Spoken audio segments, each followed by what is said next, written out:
Welcome to the Shack Out Back. That seemed awkward. I thought you had that. No, I thought you said you were going to do it's it. your turn. It's my turn. I do it all the time. Well, I can do it if you like. Go ahead, do it again.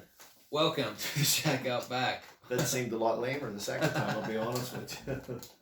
This is a setup. That's what it is. It's a setup. So we're back in the shack out back, but just not out back again. We're at your house. But anyhow, Right. happy Thanksgiving to all. I hope you're finding a way through this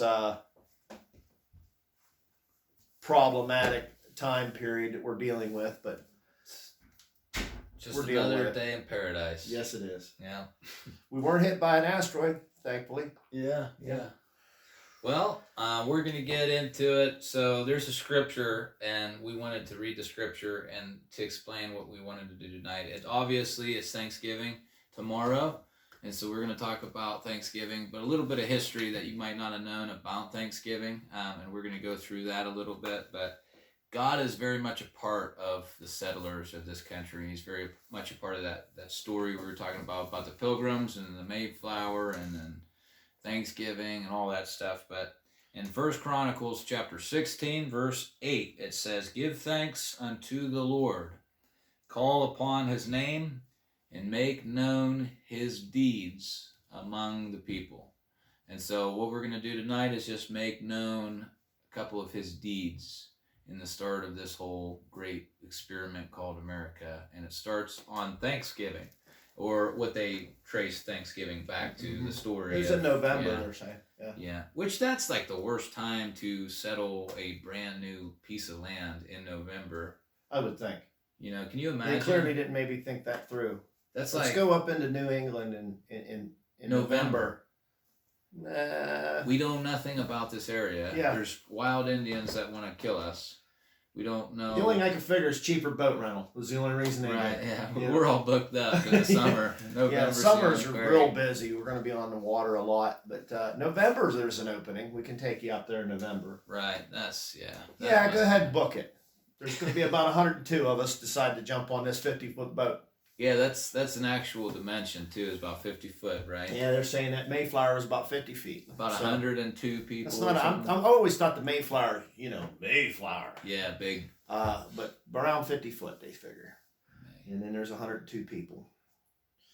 But there was, it started out, there was... The irony behind the Mayflower arriving in November.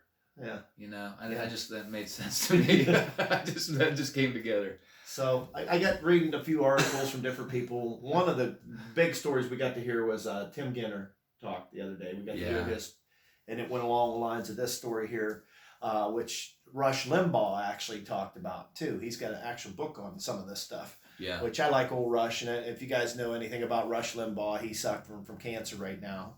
But I look at Rush as a patriot, so I really like Rush. Like listening to him. I like his thoughts on things. So, but anyhow, Rush talked about this too, and Rush starts out, and the reason that they called themselves the separatists, but they were suffering problems with religious freedoms in England. So what was going on? King James over there. King James was you had to follow suit to what their beliefs were, and that was it. If you didn't, you were either going to be jailed, persecuted, or possibly even killed. So to escape that kind of tyranny, they go to Holland. They went to Holland. Isn't that weird, Sam? Holland. So anyhow, where the big windmill things are, cheese and wooden shoes, things like this. That's where they went for about Tulip 10 years. Fields. Yeah, they went there to escape it. So then they hear about this new country, this new world. So we're going to get on this little boat, and we're going to go over there. So I think they said there was around 40 of them, 42 of them, or something like that. So they get on their boat, and they end up coming over here in about November. And when they land, there's no motels, there's no room at the inn, there's no, we're going to stay at a cousin's house. Yeah. It wasn't like they're landing in November. Rocks, forest. Right. And possibly snow at that time. So Most basically, likely snow. huddle under a tree. So that first landing was not a good experience. A lot of them had passed away. There was 100 and some of them at the time, but only 40 some of them lived. Shocker. Yeah. So, and even this William Bradford that kind of started this little movement, his wife was one of them that didn't make it. She didn't make it? No, she didn't make it. So they either starved or, froze to death. Froze to death. They had a lot of hardship when they landed here. So William gets here, and but they weren't scared to come here because they had a belief system to start off with, and it was the Bible. So right off the bat, he had a thing called Work of the Mayflower Compact, I think is what they call it. Mayflower Compact. The Mayflower Compact was his writing, but it's all their basically laws and rules were based off of the Bible. Yeah. So they come with Bible knowledge. That his men and women of the group that come over were very versed in the Old and New Testament when they come in. So they also practiced, if your religious freedoms would not be persecuted when you got here. That was their arrangement when they got here, was that. But Rush gets in a little deeper as far as. But like basically all you need to know really is they had a major foundation of God, and they believe that's why they came here, and that's why they had faith that they would do good here. They would do good things here. They had the right motives behind what they were doing. So then they end up getting some help from a fellow by the name of Squanto. Just remember Tonto, I guess, Lone Ranger's buddy, Tonto. That is exactly how I picture him too. Squanto. Squanto was this fellow's name. Was an Indian that was actually captured, was a slave for a while, learned the English language. Went to England. Yeah. Was a translator for a while, and ended up back over here in the New World, and showed these guys how to hunt and fish, what to do with beaver pelts, clothing, whatever. Basically put forth a way so they could survive, live through the winters, and how to put up food, and like Tim's, he was talking. They showed him even with the fish. They caught the cod. Yeah. They was having trouble catching fish. He showed him. Showed him how to catch fish. Showed him, the techniques or whatever. Everybody knows some. You just don't go. Showed him how to plant corn the right way. Right. He showed them basically everything they needed to survive. Right. But there's like a twist. Yeah. To that story, because they knew what to do, right? They did. I mean, basically, he helped them survive, but then they knew once they got established. Yeah. Then they started putting their colonies together, and they started. Rush goes down a kind of a rabbit hole as far as it kind of started off as socialism, the way it was set up. Yeah. Far as everybody belonged to, everybody's house belonged to everybody. Each other. Yeah. Right. So what ended up becoming of it was, if you had a house and a small piece of property, and it all belonged to one village. The one village village owned it. The lazy ones would get no further than the one. There was no reason to work for what you had. Right. So that's where Rush gets down. Yeah. And I didn't really want to get too political. No, about that, but turns out interesting story though. It didn't work for them. It did not work. So what so he ended up doing was changing that plan to. Shocker. Each lock of land belonged to you. So if you wanted to make a store out of it, you wanted to clear the property and plant corn, you wanted to do whatever you wanted to do with it, it's yours to deal with. So you're saying the Pilgrims tried socialism and it didn't work? The Pilgrims did. Huh. So this is Rush Limbaugh now, and Rush Limbaugh's got his facts from other stuff too. Well, and you guys can look it up. It makes a lot of sense because it doesn't work anywhere. So. Well, and it's funny because it's we're talking the 1600s and it didn't work out too well, and now But at any rate, I digress. They ended up going back to basically a capitalist system to where, like I said, that lot of your property, if you decided to be fat, lazy, sit around, do nothing, then that was your lot, and that's how it was, But if you decided to take your lot and grow and do stuff with it and maybe clear the lot or maybe start a company store or start something with it, that's how it became what it was and how it worked. Yeah. That is how it worked. It's interesting. But I like that one. I like the one thing though. I think before all that though, I mean that was part of it. But there's that story of which is not talked about in history. I don't think enough. And we're going to tell about that one about the drought. that they Oh experienced? yeah, the drought. So there was like this major Yeah, drought. this was like 2 years after they're getting things going. Yeah. They had a major drought. Major And, drought. Like so they they're- didn't think they were going to make it, including Squanto. Well, they was having trouble. Yeah, they were about to die. So, and that's where the yeah. So they what did they rationed. They rationed 5 kernels of corn a day. Yeah, so that would. So I can't imagine. I mean, I'm fat, so I gotta have. I mean, I'd have to have a bushel of corn a day. I'm sure to survive. I don't know how these guys, and I'm sure a lot of them didn't survive. But there it is in his hand. I don't know if you guys can see it. There's 5 kernels Yeah, of corn here. We'll drop them.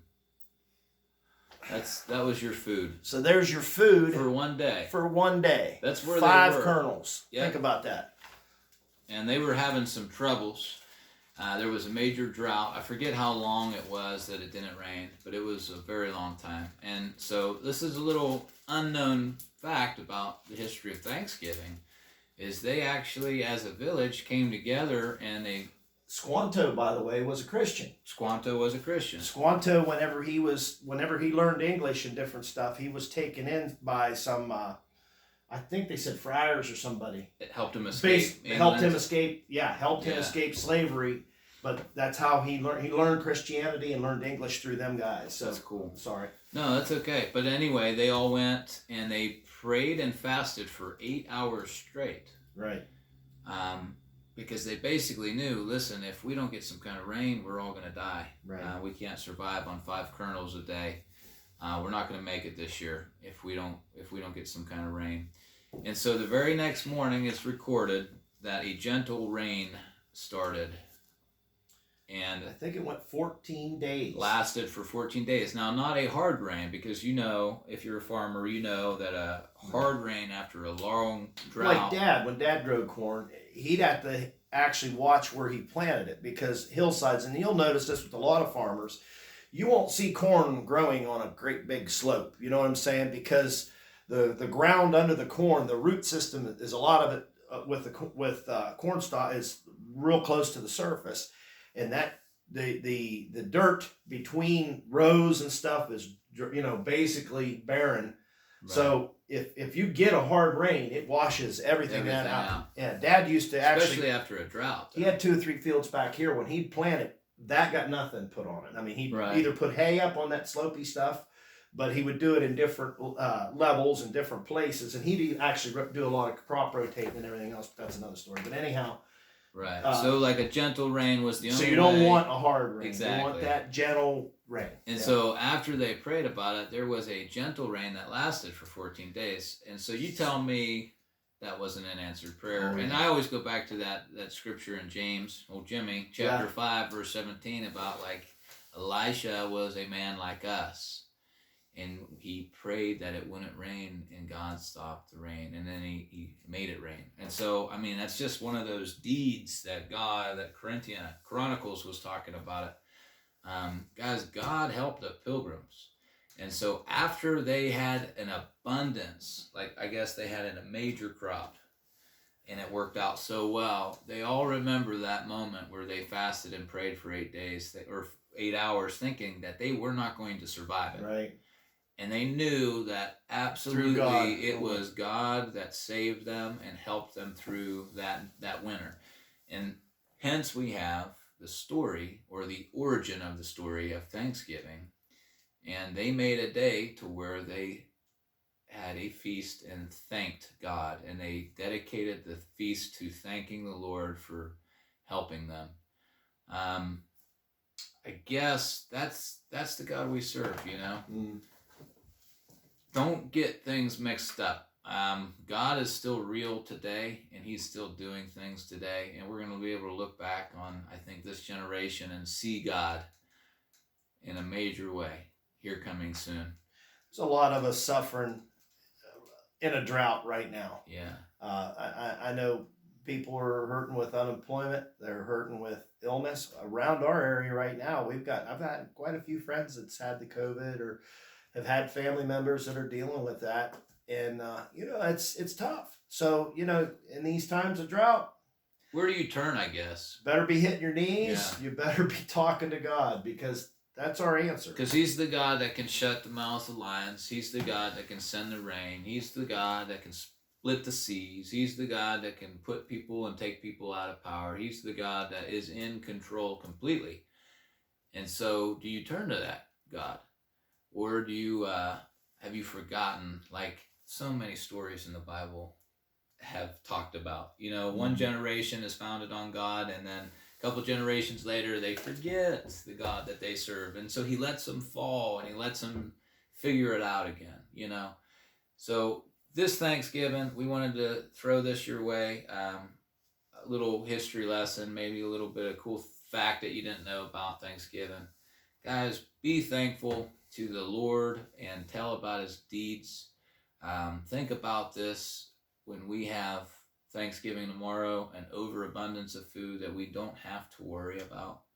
Like, holy smokes, like the blessings God has even blessed us with, even though we are in the middle of like a really weird, we call it bad, like economical times. For some people, it's very bad, but like, it's like you haven't gone hungry. You know what I'm saying? You still kind of have a place to stay. If you look at the gang that come over on the Mayflower, they came to nothing. Nothing. There was nothing here. Right. They had to establish everything they got. Hardship, that's hardship. Yeah, we haven't seen hardship just yet. Yeah, I mean, we're sitting in a warm house and, got lights. Yeah. You know. Got some decorations. We got our gourds on the table. This could kill somebody. I think so. It is hard as a rock. I'm pretty sure must be weaponry. You may need Squanto's weapon of defense. Yeah, our level will be reduced to that, so just hang on to that. Yeah, it never goes bad. You know, you will have this forever. Yeah, but just keep that in mind. Like I said, I mean, we got stuff going on, and we think we're getting things are tough. It wasn't tough as it was back then, and it wasn't tough as it was for the Christians back in the day too. But here we are. Yeah. Nonetheless, give God the thanks. Guys, we are super thankful to be here in this country. We're thankful to be doing this thing at night with you guys. And then, would you like another fun-filled fact, Seth? Yeah. When do you think the first turkey was pardoned? Oh. Was it Abraham Lincoln? Believe it or not, he did. Was it the first one then? But it wasn't. It was done then, but when they started doing it. Right. Yeah. Kennedy did it. He did it. I think they said FDR did it. Okay. FDR but George, made Thanksgiving, right? Kind of made. They were arguing over what day it would fall on, end of the month or what, and he kind of set up that. But anyhow, so George Bush Senior. Yeah, he kind of made it. I think it said 1989 was the first guy to get the movement started, and believe it or not, it was over them people that don't like to eat them because they got a face on them. Oh, let the poor birds go. They're so cute. You can't kill a bird. Them people.